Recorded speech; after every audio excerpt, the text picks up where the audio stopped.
Hey y'all, welcome back to Ascending with Ashley. I'm Ashley. This is a Mama Chronicle.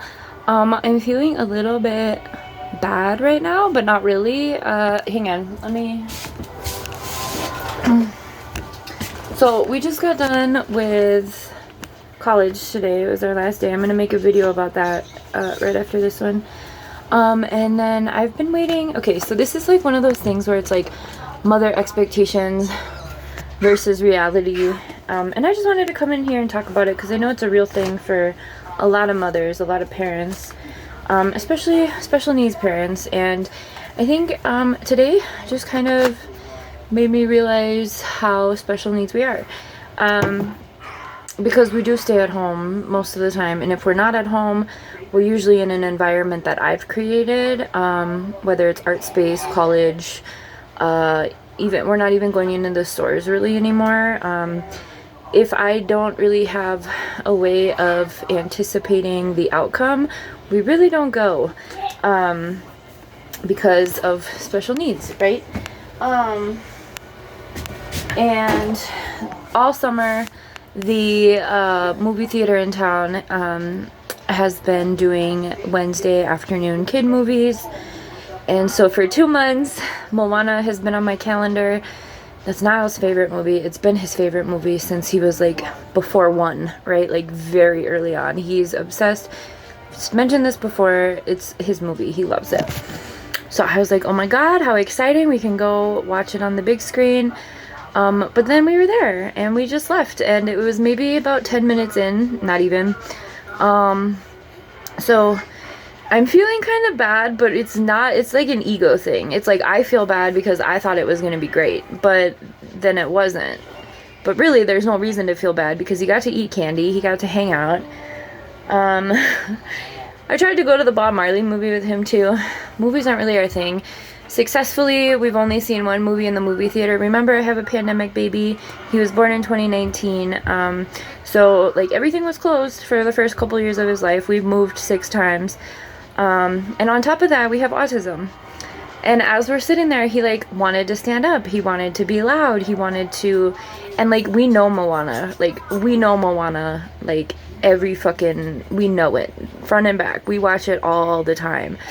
And so I thought it was going to be this really great experience because he got to see it on the big screen, but like he knows it by heart. And then like I was feeling that too when it first started. I was like dread.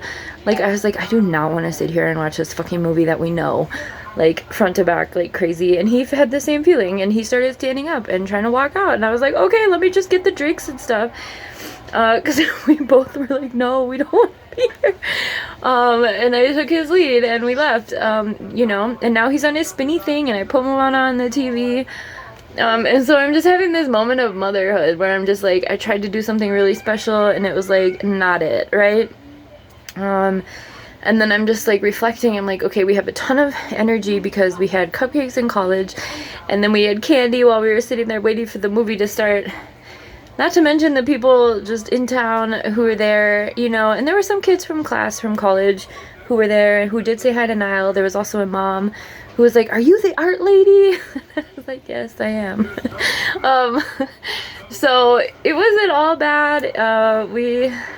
It was kind of cute, honestly, but it made me feel sad, and I don't know why. I don't need to feel sad. Like, we own Moana, we have it, and now he's on his spinny thing, and that's what his body needs. But I think it's mostly this realization of we are special needs.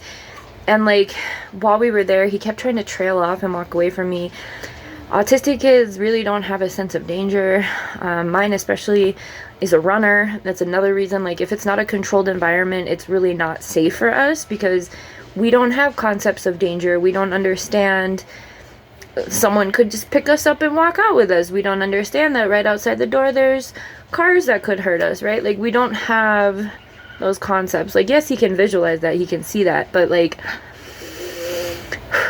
it's just a layer. And so I was kind of being shitty because I was like, no, you need to hold my hand, and I had to like pick him up, and then like people are looking at me like, why are you picking up this huge kid, right? And so like having a mental disorder or mental need, special support needs. I'm totally failing on this language because I don't usually talk about it like this. But like it's something that people can't see, right? And so people don't, you know, they can't see it. Like, he looks like a normal kid, right? And so it's not, I don't know, it's not something that, like, people are like, why are you holding this giant child? Which I do a lot. And people, I'm just thinking, like, people probably think that when we go to the stores, like, why is this kid in a cart? And, you know, it's not up to me to explain to others, and it's none of anyone's business, but it's just, like, all of this is coming at me right now because it was just such an aha moment of, like, I've been waiting for 2 months since I saw that they were going to be playing this movie to take him, and I've been so excited about it. And then it starts, and we're both like, we don't want to be here. Like, I seriously got, like, a cloud of dread. I was like, I cannot sit through this movie. Like, we know this movie. Like, I don't, like, why are we in such an uncomfortable environment, right? Luckily it was free. The snacks were not, but whatever. It was a special occasion. We were trying. The only movie we've successfully gotten through was Trolls. And I think that was really because of, like, the color and the music and stuff. Bob Marley, that was not a movie for me to take Niall, but, like, I've tried, because there's only one theater in town, and I'm like, you know, whatever. So, we might try again in the future, but, I'm putting this here as a reminder to my future self, that, like, don't, just buy it on YouTube, girl. Go get the snacks, fucking DoorDash something, okay, and just put it on YouTube. But yeah, so bottom line is these pandemic babies are a little bit different. Life is a little bit different. The world is different. And we have special needs that make us different. And some environments are not for us. And, like, I'm really glad we left because he is still spinning. It's been 7 minutes and we are spinning. And that's what his body needs. And, you know, I don't like having to police his body movements or his stimming at all. And that's another thing, like, I was recognizing while we were there is, like, I was like, hold my hand, right? Like, I was being very forceful with him. I don't like that. I think that's embarrassing for him, but, like, it's also a safety thing. Like, if he were to run into the men's bathroom, what would I do? It's just me, right? Like, you know, so the workers were looking at me crazy. I'm not too worried about it. They're, like, high schoolers, but, you know, again, having a disorder that people can't recognize by looking at you, having special needs is remembering that society is not really a friendly place for that, or, you know, and now I'm, like, freaking out because I'm like, what are these people saying about me? Also want to just say it right here is that there are a lot of liars in this town, like, liars. I've had a lot of people lie to me in the past 2 weeks, and they're, like, little white lies. Like, this woman who stopped me today at the movie theater, she's like, are you the art lady? And she's like, I wanted to take your class. And this woman, like, reached out to me on Facebook, and she, like, said she emailed me. She never emailed me. And then she, like, reached out on Facebook, said she messaged me privately, and, like, we had already had a conversation privately, and she hadn't messaged. So I'm like, why are you lying? So then for her to stop me and be like, are you the art lady? Like, we wanted to take your class. And I said, I'm like, oh, well, we had to cancel it, you know? I'm like, I'm going to offer it again in winter. But just weird. And then, like, the Dollar Tree is selling those candy bars for the Boys and Girls Club. And I was like, oh, there's a Boys and Girls Club in, like, this town? And there's not. And the cashier was like, yeah. And I'm like, no, there's not.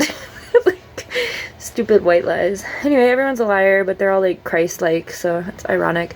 But yeah, I was in our scene, and again, we're still spinning. He really needed to get his body moving. And I'm not feeling bad. And I was feeling bad, like, when we had to leave, because I, again, had these expectations of, like, this would be a really fun activity. It's just not. It's not fun to go to movies because we have to be quiet. He wants to go in and out. He wants to run around. And I want to applaud myself for creating that environment at our home, for having our home be a safe place for us to be loud and stim and move our bodies and go inside and outside. I remember when we were living in the RV, my biggest dream was for us to be able to open the door and, like, walk outside, because we couldn't even do that with the dogs and Niall because we didn't have a fence or anything at the RV park. And so I just want to acknowledge that. I know it seems like such a small thing, but like he can walk outside anytime he wants. In fact, he climbs out the window too, and it's still a safe environment for him to do that. So good job. All right. Thanks for being here. Super raw and honest over here. I'm excited. I got to eat the popcorn, but yeah, when that movie started, I was like, there's no way I can stay through this. I was like, no way. And I was like, I hope he falls asleep. But why would he fall asleep? He was eating a ton of candy. Okay.